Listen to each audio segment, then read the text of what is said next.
요한복음 7장 37절에서 44절입니다. 명절의 가장 중요한 날인 마지막 날에 예수께서 일어서서 큰 소리로 말씀하셨다. 목마른 사람은 나에게로 와서 마셔라. 나를 믿는 사람은 성경이 말한 바와 같이 그의 배에서 생수가 강물처럼 흘러나올 것이다. 이것은 예수를 믿은 사람이 받게 될 성령을 가리켜서 하신 말씀이다. 예수께서 아직 영광을 받지 않으셨으므로 성령이 아직 사람들에게 오지 않았다. 이 말씀을 들은 무리 가운데에는 이 사람은 정말로 그 예언자이다 하고 말하는 사람들도 있고 이 사람은 그리스도이다 하고 말하는 사람들도 있었다. 그러나 들은은 이렇게 말하였다. 갈릴리에서 그리스도가 날 수 있을까? 성경은 그리스도가 다윗의 후손 가운데서 날 것이요 또 다윗이 살던 마을 베들레헴에서 날 것이라고 말하지 않았는가?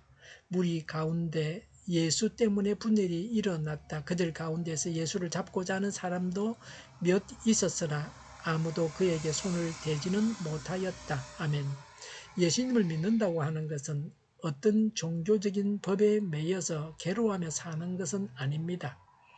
괴롭고 힘들어하는 것은 하나님의 뜻이 아닙니다. 그리스도인이 어떤 일로든지 간에 행복을 잃었다고 하면 그 행복을 되찾기를 하나님은 원하십니다. 이 말씀을 통해서 예수님을 믿는 결과가 무엇인지 알 수 있습니다. 37절의 명절 마지막 날 가장 중요한 날에 예수께서 일어서서 큰 소리로 말씀하셨습니다. 많은 사람들이 모인 가운데서 공공연하게 예수님이 말씀하셨습니다. 유대 군정을 향해서 예수님은 초청의 말씀을 하십니다. 37절에 목마른 사람은 다 나에게로 와서 마시라고 했습니다. 예수님의 초청의 말씀은 지금도 동일하게 우리를 초청하십니다. 불신자들도 이 초청의 말씀을 듣고 하나님께로 나아와야 합니다. 예수님을 믿는 우리에게도 이 초청의 말씀은 유효합니다. 예수님을 믿지만 갈증을 느끼는 자에게 예수님께서 와서 마시라고 초청하십니다. 38절에 나를 믿는 사람은 성경이 말한 바와 같이 그의 배에서 생수가 강물처럼 흘러나올 것이다 라고 했습니다. 목마른 자에게 마실 물을 주겠다고 하십니다. 갈증을 해소시켜 주겠다고 말씀하십니다. 목마른 자가 마실 물을 얻게 되는데 배에서 생수가 강이 되어서 흘러나온다고 말씀하십니다. 예수님은 사마리아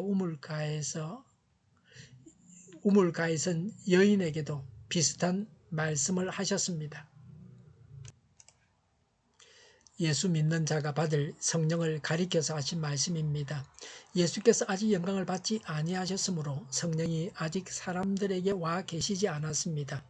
예수 믿고 성령 받고 오순절 성령 강림으로 만족하는 삶을 산다고 하는 것입니다. 예수님 안에서 참으로 만족하게 해주겠다고 약속하셨습니다. 현재의 삶에 만족하십니까?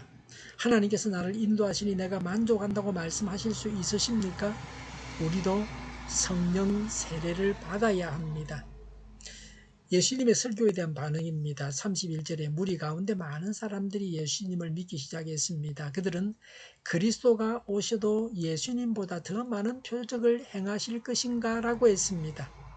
예수님께서 많은 표적을 행하신 것을 보고서 예수님을 믿었습니다. 표적을 보고 믿는 작은 믿음은 더 큰 믿음으로 나아갈 수 있습니다. 이들 믿는 자들이 예수님의 사역의 열매입니다. 기독교가 다른 종교와 다른 점은 많은 기적을 행함으로 예수님께서 하나님이심을 나타내십니다. 우리가 믿는 예수님은 기적을 행하십니다. 하나님의 기적이 우리 생활에 어떤 일에 나타나기를 원하십니까? 하나님의 뜻을 이루는데 하나님의 뜻이 나타나야겠습니다. 하나님의 뜻은 사람들을 구원하는 것입니다. 하나님의 인도를 받아서 많은 사람들을 하나님께로 인도할 수 있어야 합니다. 예수님의 표적이 우리의 영적인 사역에 나타나야겠습니다.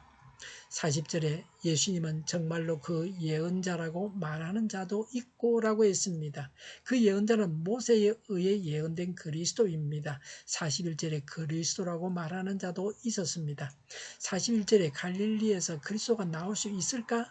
42절에 구약 성서에는 그리스도가 다윗의 자손으로 다윗이 살던 베들레헴에서 나신다고 했습니다. 무리는 예수님의 출생지를 알지 못하고 예수님은 그리스도가 아니라고 했습니다. 제대로 알지 못해서 예수님을 메시아로 믿지 못했습니다. 예수님을 모르는 자는 배워서 알고 믿어야 합니다. 예수님은 나사렛에 사셨습니다. 그러나 출생지는 베들레헴입니다. 인구조사를 하기 위해서 왕명에 의해서 인구조사를 받으러 가다가 베들레헴에서 예수님을 출생하고 그리고 나사렛에 와서 갈릴리 땅에서 사셨습니다. 43절에 무리 가운데 예수 때문에 분열이 났습니다.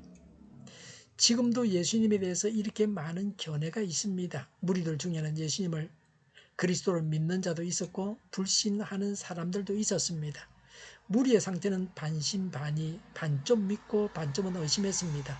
분명한 견해가 없이 혼란 상태였습니다. 우리의 신앙이 혼란스럽지 않습니까? 그러나 예수님에 대한 바른 신앙 고백이 구원의 열쇠입니다. 예수님을 바로 알고 믿어야 구원받습니다. 예수님을 믿어서 삶이 만족스럽고 그 만족을 통하여 하나님께 영광을 돌려야 합니다. 만족스럽지 못하다면 왜 불만족한지 알아보고 만족할 수 있어야 합니다. 38절과 39절에 예수님을 믿는 자가 성령을 받아서 만족하게 됩니다. 예수님을 믿고 성령 세례 받을 때에 만족하게 됩니다.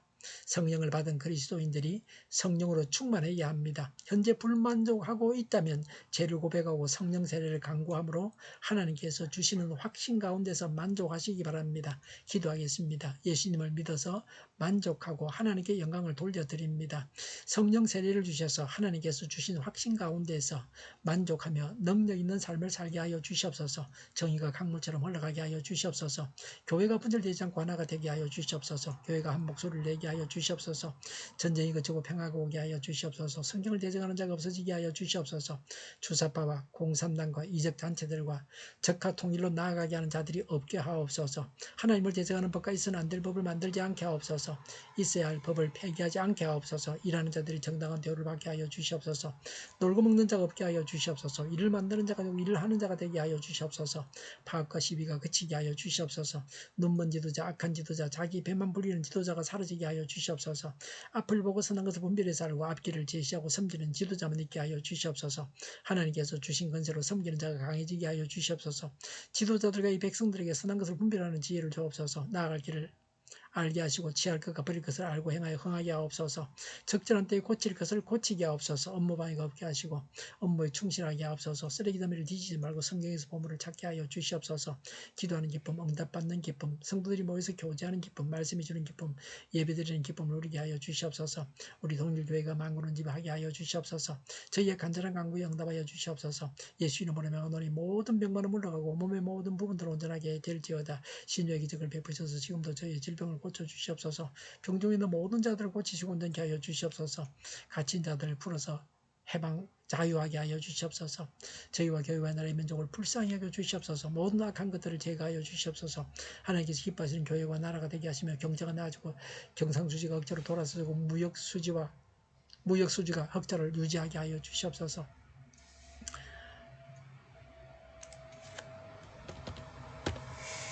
출산율이 올라가고 출산의 기쁨을 누리게 하여 주시옵소서. 가공 음식들이 건강하게 하는 먹을거리가 되게 하시며 늘 맑은 공기를 마실 수 있게 하여 주시옵소서. 필수 의료인력 부족이 해결되게 하옵소서. 정결 앞길이 열리고 학교의 영광을 누리게 하여 주시옵소서. 마약 청정국이 되게 하여 주시옵소서. 오늘도 하나님 안에서 차고 넘치는 삶, 복된 삶을 살게 하여 주시옵소서. 감사와 찬양을 주님께 돌려드리며 예수님의 이름으로 기도하옵나이다. 아멘.